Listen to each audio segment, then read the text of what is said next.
Nag-umpisa kasi yan dahil sa love of coconut ng aming butihing boss, si Mr. Jun Castillo. Naisip niya na magkaroon ng isang one-stop shop na isang restaurant na andun lahat ng na pwedeng mabenta about coconut.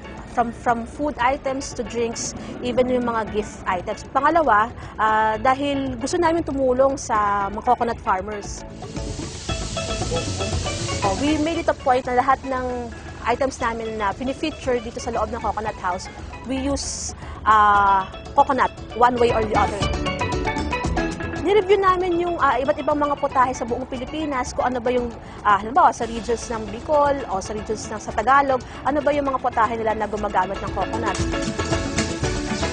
Yung fried rice namin na ginagamit sa mga tapsilog, hinaluan namin ng coconut para mag-add ng fiber dun sa food.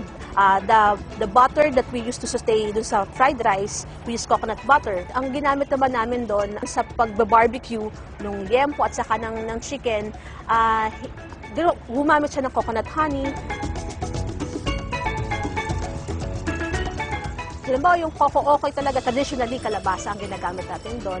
Pero ni-replace namin yung kalabasa with buko meat, then mga veggies. Tapos yung pansit buko naman, instead of using regular rice noodles, ang ginamit namin din buko meat. So very high seller namin siya dito sa tindahan. Siya yung laging binabalik-balikan ng mga mamimili. Pag unang tikim nila, akala nila hindi coconut yung hinahanap nila kung ano yung coconut dun sa pansit. Magugulat na lang sila pag sinabi namin na yung noodles, yun yung coconut. Meron kaming tinatawag namin kapayapaan.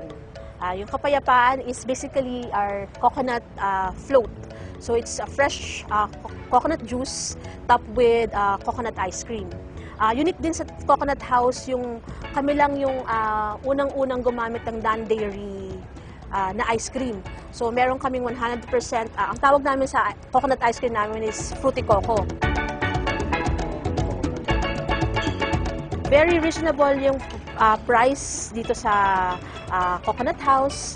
Affordable siya, so hindi mabibigla yung mga taong dumadalaw dito sa loob ng Quezon City Circle kapag nag-dine sila. We made it a point na maging magaan sa bulsa yung mga presyo para lahat makaka-enjoy.